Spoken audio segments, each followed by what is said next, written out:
नमस्कार व्यूअर्स, आपका स्वागत है रेडियो द्वारका में। आज हम आए हैं फोर्टिस एस्कॉर्ट्स ओखला में और यहाँ पर वर्ल्ड किडनी डे सेलिब्रेट किया जा रहा है।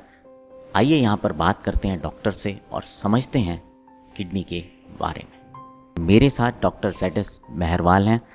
डॉक्टर साहब एग्जीक्यूटिव डायरेक्टर और हेड हैं एडल्ट कार्डियक सर्जरी के और हार्ट ट्रांसप्लांट के। सर आपका बहुत बहुत स्वागत है। Thank you. सर हार्ट का और किडनी का क्या रिलेशन रहता है? देखिए, पहली चीज़ तो ये इम्पोर्टेंट है हमारे लिए जाननी कि हार्ट की प्रॉब्लम भी और किडनी की प्रॉब्लम भी इंडिया में और पूरी दुनिया में काफ़ी ज़्यादा है।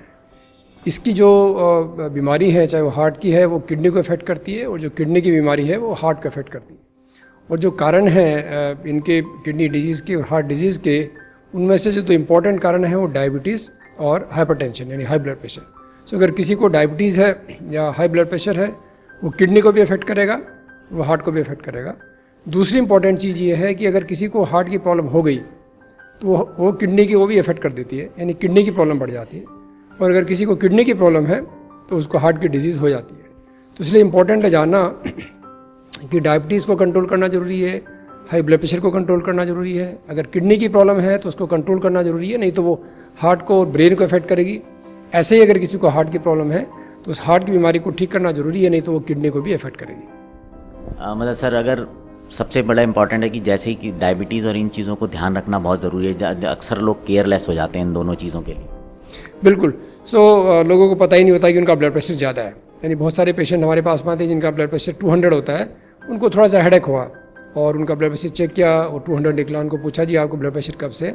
वो कहते हैं हमें पता ही नहीं है या हमें है ही नहीं। तो इसलिए ये ज़रूरी है कि एक रूटीन चेकअप करा लें। एक सिंपल टेस्ट है, ब्लड प्रेशर पता लगाना कोई मुश्किल नहीं है। ऐसे ही ब्लड शुगर का है। किसी को अनकंट्रोल डायबिटीज़ होती है, बट अगर सिम्टम्स ज़्यादा नहीं है उनको या नहीं है या चेकअप नहीं कराया तो डायबिटीज़ वो बढ़ती रहती है, उनको पता ही नहीं चलता।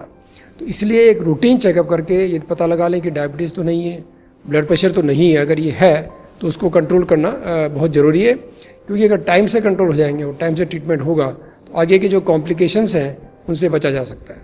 Thank you sir. Thanks sir. अब मेरे साथ डॉक्टर संजीव गुलाटी हैं।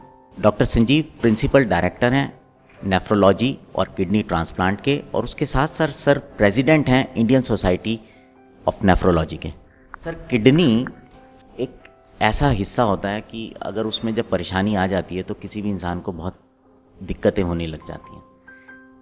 थोड़ा सा बताएंगे किस तरह से इसके बारे में लोगों को पता चल सकता है ताकि थोड़ी उनको जानकारी मिल सके। किडनी हमारे शरीर में जो ज़्यादा पानी है और जहर निकालती है, इसलिए जब किडनी डैमेज होती है तो वो सारे टॉक्सिन्स और वाटर बॉडी में इकट्ठे हो जाते हैं।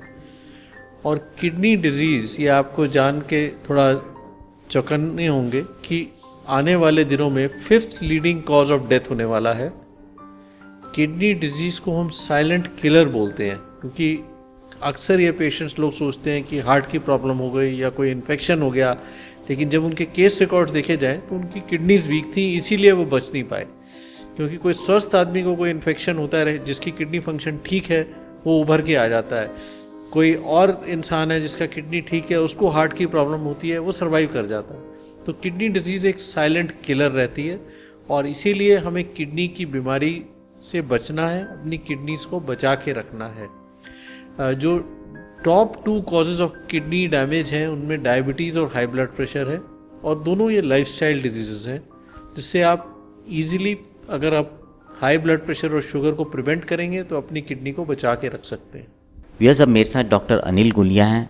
डॉक्टर गुलिया डायरेक्टर हैं यूरोलॉजी और किडनी ट्रांसप्लांट के। सर आपका बहुत बहुत स्वागत है। Thank you. सर, किडनी में जब सुनते हैं ट्रांसप्लांट की जब बात आती है, सर्जरी की बात आती है, तो एक बहुत सदमे वाली परिवार उसमें चला जाता है। तो थोड़ा सा जानना चाहूँगा इस बारे में कि ये किस तरह की सर्जरी होती है और कितना टाइम लगता है आज पेशेंट को रिकवर होने में। किडनी ट्रांसप्लांट का सबसे बड़ा फ़ायदा ये है कि पेशेंट का सर्वाइवल हमारा सबसे बेस्ट किडनी ट्रांसप्लांट में रहता है।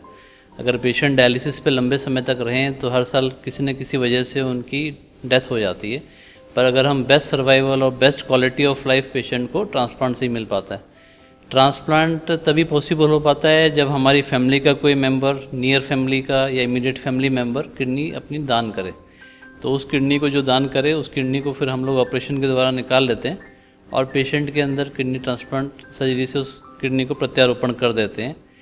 तो ऑपरेशन करीब टोटल ड्यूरेशन 4 घंटे की रहती है। पहले डोनर का ऑपरेशन किया जाता है, फिर ट्रांसप्लांट किडनी निकाल के ट्रांसप्लांट किया जाता है और मरीजों को हॉस्पिटल में रहना पड़ता है, डोनर को 3-4 दिन के लिए, और जो मरीज़ होता है जिसका ट्रांसप्लांट किया गया है उसको करीब 7-8 दिन के लिए हॉस्पिटल में रहना पड़ता है, जिस दौरान उसकी दवाइयों में एडजस्टमेंट करते हैं और उसके सब पैरामीटर्स को देखते रहते हैं। एक बार पेशेंट पूर्णतः स्वस्थ हो जाता है, किडनी रिकवर हो जाती है सब तरीके से, फिर उसको अस्पताल से छुट्टी मिल जाती है। सर एक और लोगों के दिमाग में रहता है कि डोनेशन करने के बाद मेरी तो एक किडनी बचेगी, तो थोड़ा सा मैं जानना चाहूँगा इसके बारे में बताएं कि क्या उसके बाद वो नॉर्मल लाइफ जी सकता है डोनर? हाँ, किडनी डोनर एक नॉर्मल लाइफ जी सकता है। हम किडनी डोनर उन्हीं पेशेंट्स को लेते हैं, सब हम डिटेल में सारी जांचें करते हैं। ऐसे ही पेशेंट की किडनी ली जाती है जिसको किडनी डोनेट करने से फ्यूचर में कोई प्रॉब्लम ना हो। और काफ़ी लोग होते हैं जो सिंगल किडनी से पैदा होते हैं और उनको मालूम ही नहीं चलता पूरी लाइफ में कि वो सिंगल किडनी से पैदा हुए और पूरी लाइफ उनकी नॉर्मल निकल जाती है। तो अगर किसी को कोई बीमारी नहीं है लाइक हाइपरटेंशन, डायबिटीज़ और बाकी जांचें उसकी ठीक आई हैं, तो किडनी सेफली डोनेट कर सकता है और लंबे समय तक स्वस्थ रह सकता है। उसकी वजह से उसको कोई प्रॉब्लम यूजुअली नहीं आती। Thank you sir, thanks a lot. So we सब मेरे साथ डॉक्टर जनरल अजीत सिंह नरूला हैं। सर प्रिंसिपल डायरेक्टर हैं नेफ्रोलॉजी और किडनी ट्रांसप्लांट के। सर बहुत बहुत स्वागत है। शुक्रिया आपका इस स्वागत के लिए। सर एक अभी मैं अंदर सुन रहा था, शायद आप उस चीज़ को बता रहे थे कि अगर किसी व्यक्ति को सिम्टम्स कैसे पता चलेंगे कि उसकी किडनी में कोई परेशानी हो रही है? सबसे पहले इंडिविजुअल को देखना चाहिए कि वो हाई रिस्क में है कि नहीं। हाई रिस्क इंडिविजुअल्स होते हैं जिनको डायबिटीज़ हो, ब्लड प्रेशर हो, किडनी स्टोन्स हो, घड़ी घड़ी पेशाब में इन्फेक्शन होता हो या फैमिली में किडनी की डिजीज़ हो, ये हाई रिस्क इंडिविजुअल्स होते हैं। तो 2 बड़े सिंपल टेस्ट होते हैं टू रिकग्नाइज किडनी डिजीज़। एक होता है पेशाब का टेस्ट, जिसमें आप देखो आपके यूरिन में एल्ब्यूमिन जा रहा है कि नहीं।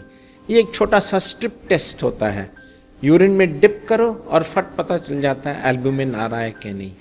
दूसरा होता है एक छोटा सा ब्लड टेस्ट जिसको हम सीरम क्रिएटिनिन कहते हैं, जिसके वजह से हम लोग EGFR कैलकुलेट कर सकते हैं और पता चल जाता है कि किडनी का फंक्शन लो है कि नॉर्मल है। So these 2 simple tests at least once in a year will tell you if you have got kidney disease. And sir इसके किसी भी आम आदमी को क्या प्रिकॉशंस लेने चाहिए? जो आम प्रिकॉशन होने चाहिए, अगर आपको ब्लड प्रेशर है तो keep it well under control. अगर आपको शुगर की बीमारी है, keep your diabetes under control. बिना वजह के पेन किलर्स जो हम खाते रहते हैं, बदन में दर्द है, सिर में दर्द है, ये पेन किलर्स नहीं खाने चाहिए। जो पेन किलर किडनी के लिए सेफ है वो है पैरासीटामोल, जो किडनी को डैमेज नहीं करती। और हमको देखना चाहिए कि बार बार अगर यूरिन में इन्फेक्शन हो रहा है, क्यों हो रहा है और उसका कारण हटाएं, तब हमारी किडनी को हम बचा सकते हैं। Thank you sir. So viewers, आपने सुना डॉक्टर्स ने इस बात पे बहुत जोर दिया है कि अगर आपकी को बीपी है या आपको शुगर है तो उसको ध्यान रखें, क्योंकि कहीं ना कहीं जब ये अनकंट्रोल हो जाते हैं तो कारण बनते हैं या तो किडनी की डिजीज़ का या फिर हार्ट की डिजीज़ का। एक बार बहुत बहुत धन्यवाद सर आपका। सो व्यूअर्स, अब आपसे विदा लेते हैं, बने रहें रेडियो द्वारका के साथ।